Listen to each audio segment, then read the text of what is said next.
Hello everyone, welcome back to my channel. तो इस episode के स्टार्ट में हम देखते हैं कि पुलिस वैन के पीछे बहुत सारी गाड़ियां होती हैं जो किसी और की नहीं बल्कि जंगवू की होती हैं। इतने में ही डूसू अपने मुंह से झाग निकालने लगता है और ऐसे प्रिटेंड करता है कि जैसे वो मरने वाला हो। पुलिस ऑफिसर डर जाते हैं और जल्दी से वैन को रोकने का कहते हैं। जैसे ही वैन रुकती है तो आगे से पुलिस वाले पीछे आते हैं और वो कहते हैं कि तुमने आखिर इसके साथ क्या किया है। तो वो कहता है कि मैंने इसको कुछ नहीं किया, ये तो गाने गा रहा था और फिर ये ऐसे करने लगा। तो पुलिस ऑफिसर कहता है कि इसकी हालत बहुत ज्यादा खराब है, जेल में सबको बता दो कि इसके लिए पहले से ही वो तैयार है। जैसे ही पुलिस ऑफिसर वैन से बाहर आता है तो जंगवू उसे इलेक्ट्रिक शॉक देकर बेहोश कर देता है। फिर वो सभी वैन के अंदर आ जाते हैं। सभी पुलिस वालों को बेहोश करते हुए उनको बांध देते हैं और डूसू को वहाँ से ले जाने लगते हैं। इतने में वहाँ पर सार्जेंट यो आती है, अपनी कार का हॉर्न बजाती है और कहती है कि क्या मैं तुम लोगों की कुछ मदद कर सकती हूँ। इतने में एक आदमी आगे आता है और कहता है कि सुनो, हमें तुम्हारी मदद की कोई जरूरत नहीं है। सार्जेंट यो कहती है कि कहीं ये प्रिजन वाली बस तो नहीं है। तो वो कहता है कि मैंने तुमसे कहा ना कि हमें तुम्हारी मदद की जरूरत नहीं है। तो सार्जेंट यो कहती है कि ऐसा लग तो नहीं रहा कि यहाँ पर सब कुछ ठीक है। तो वो कहता है कि तुम्हें समझ नहीं आ रहा है क्या। तो सार्जेंट यो कहती है कि मैं नहीं जाऊंगी तो क्या कर लोगे। इतने में ये अपनी गन निकालती है तो वो सभी डरते हुए पीछे होने लगते हैं। तो सार्जेंट यो कहती है कि दिन के उजाले में तुम लोग एक कैदी को भगा रहे हो, तुम लोगों की ऐसा करने की हिम्मत भी कैसे हुई, मैं तुम लोगों को अच्छे से ठिकाने लगाऊंगी। जंगवू का बॉडीगार्ड कहता है कि अच्छा तो तुम पुलिस वाली हो। तो सार्जेंट यो कहती है कि हाँ, और ये गन भी असली है और अगर तुम्हें यकीन ना हो तो क्यों ना तुम पर ही चलाकर दिखा दूं। तो वो कहता है कि मुझे नहीं लगता कि कभी तुमने ये गन चलाई होगी। तो सार्जेंट यो गुस्से से उसकी तरफ बढ़ने लगती है। तो वो कहता है कि अच्छा ठीक है, बंदूक को नीचे करो, हम बैठ के बात कर लेते हैं। तो सार्जेंट यो जल्दी से 2 फायर करती है। जंगवू पुलिस वैन में होता है जो कि किसी चीज को ढूंढ रहा होता है, उसे वहाँ पर इंजेक्शंस मिल जाते हैं। सार्जेंट यो कहती है कि मैं तुम्हें पुलिस के गन के रूल समझा दूं। पहला फायर वार्निंग के लिए किया जाता है और बाद में राउंड फायर किए जाते हैं और अपर बॉडी पे शूट कैसे किया जाता है इसके बारे में हमें ट्रेनिंग दी जाती है। और मैं अगर खुद ही बताऊं तो मैंने ये जानबूझकर अच्छा शॉट नहीं लगाया है और जरूरी नहीं है क्योंकि मैंने तुम्हारे पाँव पर निशाना बनाया है तो वो शूट भी पाँव पर ही हो, और अगर शॉट गलत हुआ तो गोली पैरों के बीचों बीच भी लग सकती है। तो अगर तुम खुद के बच्चे पैदा करने चाहते हो तो यहाँ जमीन पर लेट जाओ। इतने में ही जंगवू एक पुलिस ऑफिसर को पकड़ कर ले आता है और कहता है कि बस ठीक है, अब बहुत हुआ। इस इंजेक्शन में एंट्री फ्रीज भरा हुआ है और तुम अच्छे से जानती होगी कि अगर ये बॉडी में चला जाए तो क्या होता है, और जो कुछ भी मैं तुमसे कह रहा हूँ वो मैं कर भी सकता हूँ। तो सार्जेंट यो कहती है कि अगर इसे कुछ भी हुआ तो तुम लोग भी मरोगे, और फिर वो काउंटिंग शुरू कर देता है। उसके 3 गिनते ही उसका एक आदमी सार्जेंट यो की तरफ बढ़ता है जिसे सार्जेंट यो मारती है। तो जंगवू कहता है कि अच्छा बहुत दम है तुम में, वैसे हम लोग ये सब कुछ अभी भी खत्म कर सकते हैं। तो सार्जेंट यो कहती है कि मैं तुम्हें आखिरी बार कह रही हूँ, अगर उसे कुछ भी हुआ तो तुम सब भी मरोगे। फिर वो दोबारा से काउंटिंग स्टार्ट कर देता है और कहता है कि अच्छा तुम चाहती हो कि मैं एंड तक गिनूं। वो 5 4 3 2 इतना गिनता है। तो सार्जेंट यो को पुलिस वाले के हाथ में लगा हुआ बैंडेज दिख जाता है। फिर उसे अपना स्केच याद आता है जिसमें ये आदमी भी होता है। फिर डिटेक्टिव की बात उसे याद आती है कि कुछ लोग को तुम बचा लेती हो लेकिन कुछ को तुम किसी वजह से नहीं बचा पाती हो। फिर इतने में ही सार्जेंट यो कहती है कि तुम छोड़ दो उसे। तो जंगवू कहता है कि अरे वाह, तुम तो सच में पुलिस वाली हो, तुम्हें पता होना चाहिए कि आम लोगों की जिंदगी कितनी जरूरी है। इतने में ही सार्जेंट यो अपनी गन को फेंक देती है। जंगवू उसके पास आता है और गन को पकड़ता है और कहता है कि अरे वाह, मैं पहली बार अपने हाथ में गन को पकड़ रहा हूँ। तो सार्जेंट यो उसको घूर रही होती है। तो वो कहता है कि ऐसे क्या देख रही हो, कि पहली बार ऐसा बंदा देखा है। तो सार्जेंट यो कहती है कि नहीं, तो मैं पहली बार ऐसा गुंडा देख रही हूँ जो इतना बदबूदार है, नहाते नहीं हो क्या तुम। तो जंगवू हंसने लगता है और उसके बाद सार्जेंट यो को टांग पे शूट कर देता है। फिर वो लोग सार्जेंट यो पर हंसने लगते हैं और कहते हैं कि अरे ये बंदूक सच में चलती है, अरे वाह ये तो सच में चलती है, और गोली भी तुम्हें छू कर निकली है। उसके बाद वो सार्जेंट यो को सर पे मारकर बेहोश कर देता है। जंगवू का बॉडीगार्ड उसके पास आता है और कहता है कि इसने हमारा चेहरा देख लिया है, तो अब बताओ इसका क्या करना है। तो जंगवू कहता है कि उससे ज्यादा जरूरी ये है कि ये पुलिस वाली यहाँ पर पहुंची कैसे, और इसे गाड़ी में डालो। जैसे ही वो लोग सार्जेंट यो को गाड़ी में डालने वाले होते हैं तो डूसू कहता है कि रुको 1 मिनट, मैं तुम लोगों की मदद करता हूँ। बॉडीगार्ड उसकी बात सुनकर जंगवू की तरफ देखता है जो हाँ में सर हिलाता है, तो वो पीछे हो जाता है और डूसू सार्जेंट यो को गाड़ी में डालने में मदद करता है। फिर हम देखते हैं कि यहाँ पर सब कुछ सार्जेंट यो के स्केच की तरह होता है। फिर हमें चीफ मून को दिखाते हैं जो वहाँ पर आते हैं लेकिन वहाँ पर कोई भी नहीं होता है। फिर चीफ मून अपने ऑफिस में आते हैं। लिeutenant वो कहती है कि सब कुछ ठीक तो है ना। चीफ मून कहते हैं कि मैं अब तक सार्जेंट यो को ढूंढ नहीं पाया हूँ। चीफ मून कहते हैं कि ये ऑफिशियल प्रिजन एस्केप केस है और ये सब कुछ पूरा एक प्लानिंग के तहत हुआ है। तो लिeutenant वो कहती है कि फिर सार्जेंट यो। तो चीफ मून कहते हैं कि सभी उस कैदी को ढूंढने की कोशिश कर रहे हैं, मैं उनको सार्जेंट यो के बारे में कुछ नहीं कह सकता, हम दोनों को सार्जेंट यो को अकेले ही ढूंढना होगा। तो लिeutenant वो कहती है कि हम दोनों सार्जेंट यो को कैसे ढूंढ सकते हैं, हमें तो ये भी नहीं पता कि उसे लेकर कौन गया है, कहाँ लेकर गया है और क्यों लेके गया है, और उस स्केच को बनाए हुए अभी तो 2 दिन भी नहीं हुए हैं। फिर चीफ मून शीजुन को कॉल करते हैं और उसे कहते हैं कि मैं तुमसे मिलना चाहता हूँ। हूँ, मुझे तुम्हारी मदद की जरूरत है। इतने में ही ऑफिस मैनेजर वहाँ पर आते हैं और कहते हैं कि सर आज का काम खत्म हुआ। इतने में ही शीजुन कहता है कि क्या ये अर्जेंट है? तो चीफ मून कहते हैं कि सार्जेंट यो, उसे कोई उठा ले गया है। फिर हमें प्रेसिडेंट नामसू को दिखाते हैं जो बहुत ज्यादा खुश होता है। फिर हमें किम डो जिन को दिखाते हैं जो बहुत गुस्से में होता है और डूसू की तरफ अपनी गन पॉइंट करके खड़ा होता है। फिर हमें डिटेक्टिव कॉन्ग को दिखाते हैं जिनके पास चीफ मून आते हैं।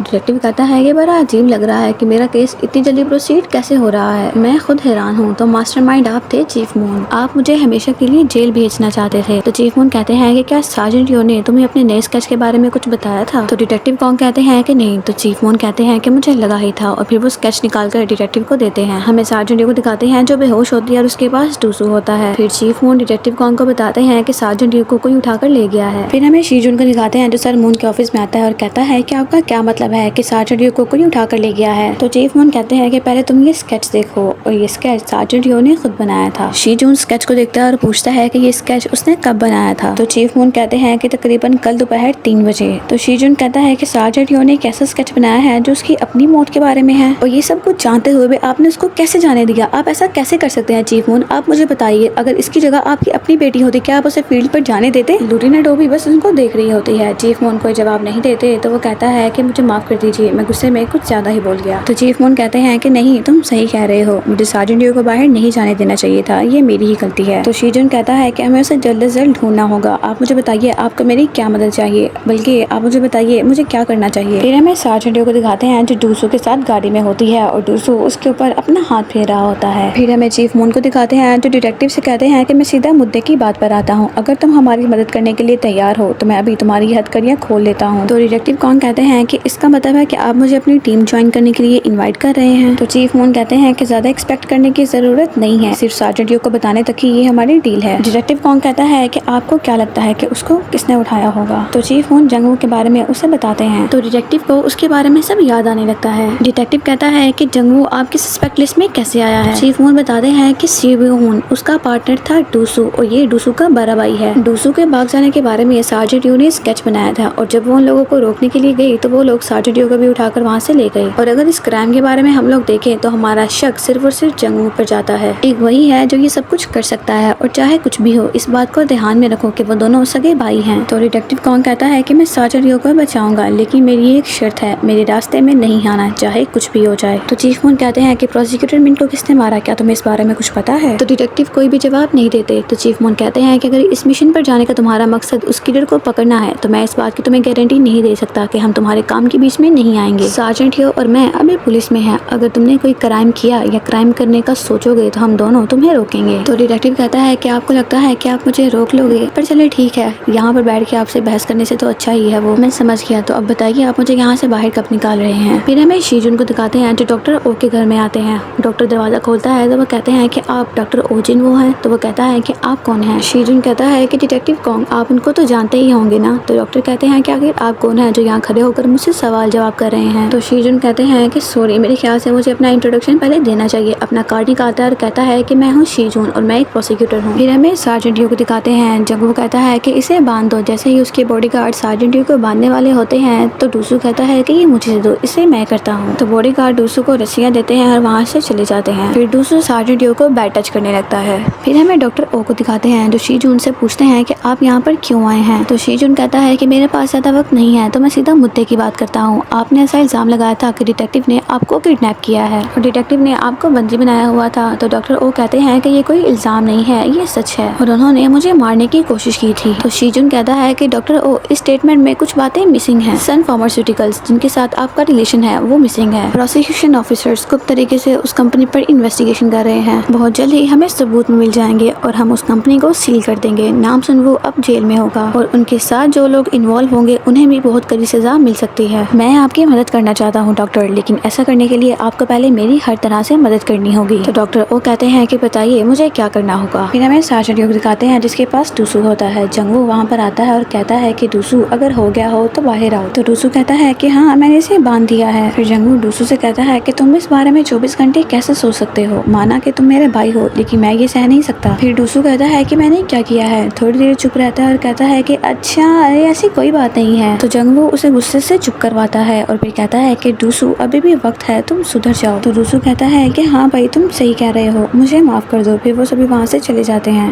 फिर हमें 2003 का फ्लैशबैक दिखाते हैं जब सार्जेंट यो अपनी फ्रेंड के साथ होती है। उसकी फ्रेंड उसके स्केचेस देख रही होती है और कहती है कि सार्जेंट यो, क्या ये तुमने सारे स्केचेस बनाए हैं? तो सार्जेंट यो हाँ में सर हिलाती है। तो वो कहती है कि और ये सब कुछ 3 दिन के अंदर अंदर हुआ है, जैसे सब कुछ इस ड्राइंग में दिख रहा है। तो वो कहती है कि हाँ। तो सार्जेंट यो कहती है कि तुम्हें मुझ पर भरोसा नहीं है ना? तो वो कहती है कि अरे नहीं नहीं, मुझे तुम पर भरोसा है, मैं कसम खा के कहती हूँ। आखिर हम दोनों दोस्त हैं, लेकिन तुम बाकी बच्चों को इन सब के बारे में कुछ मत बताना, वरना वो लोग तुम्हें अलग अलग नाम से पुकार कर चिढ़ाएंगे। तो सार्जेंट यो कहती है कि मैंने ये किसी को भी नहीं दिखाया है और मैं तो ये तुम्हें भी नहीं दिखाने वाली थी। तो वो कहती है कि फिर तुमने मुझे क्यों दिखाया? तो सार्जेंट यो उसको स्केच दिखाती है और कहती है कि ये देखो ये तस्वीर, ये ब्रेसलेट। तो वो कहती है कि ये ब्रेसलेट तो मेरा है। सार्जेंट यो कहती है कि हाँ, मैंने इस स्केच को गौर से देखा और मुझे पता चला कि ये तुम्हारा ब्रेसलेट है। फिर वो नेक्स्ट स्केच देखती है और कहती है कि क्या फिर स्केच में जो लड़की मरी हुई है वो मैं हूँ? तो सार्जेंट यो कहती है कि नहीं, इस स्केच में जो लड़की मरी हुई है उसके हाथ में ब्रेसलेट नहीं है। तो वो कहती है कि थैंक गॉड। और फिर इस आखिरी पिक्चर में ये हाथ किसका हो सकता है? तो सार्जेंट यो कहती है कि पता नहीं। फिर वो काफी पीछे स्केचेस को निकालती है और कहती है कि मैं जानती हूँ कि ये कहाँ है। मेरी 3rd ग्रेड क्लास की एक लड़की है, उसका नाम है सू। मैं एक दफा उसके घर गई थी, मुझे अच्छे से याद है उसके घर की खिड़की में भी ऐसा ही टेप लगा हुआ था और उसका घर भी ऐसा ही था। फिर हमें चीफ जंग को दिखाते हैं जिनके पास भागता हुआ एक ऑफिसर आता है। चीफ जंग कहते हैं कि बोलो क्या हुआ? चीफ मून को दिखाते हैं जो डिटेक्टिव कॉन्ग की हथकड़ियाँ खोल रहे होते हैं। चीफ जंग उनको देखते हैं और जल्दी से उनके पास आने लगते हैं। इतने में ही शीजुन वहाँ पर आता है और कहता है कि हमें मिले हुए काफी समय हो गया है। चीफ जंग शीजुन से कहते हैं कि आप यहाँ पर अचानक से कैसे आ गए प्रोसिक्यूटर शीजुन, और इस केस के विक्टिम के साथ क्या आपको कोई काम था? तो शीजुन कहता है कि मुझे हाल ही में एक नए ड्रग के बारे में इंफॉर्मेशन मिली है जो कि किसी फार्मास्यूटिकल कंपनी में बनाया जा रहा है और डॉक्टर ओ उस केस के बहुत ही इंपॉर्टेंट विटनेस हैं। तो चीफ जंग कहते हैं कि मैं समझ सकता हूँ, लेकिन ऐसा करने का एक प्रॉपर प्रोसीजर होता है और डॉक्टर ओ अभी भी हमारे केस के एक विक्टिम ही है। तो शीजुन कहता है कि लगता है कि आपको कोई गलतफहमी है, डॉक्टर ओ ने इस केस के बारे में अपनी जितनी भी स्टेटमेंट्स थी वो वापस ले ली हैं, तो इसलिए हमें डिटेक्टिव कॉन्ग को हर तरह के चार्जेस से छोड़ना होगा। चीफ जंग कहते हैं कि डॉक्टर ओ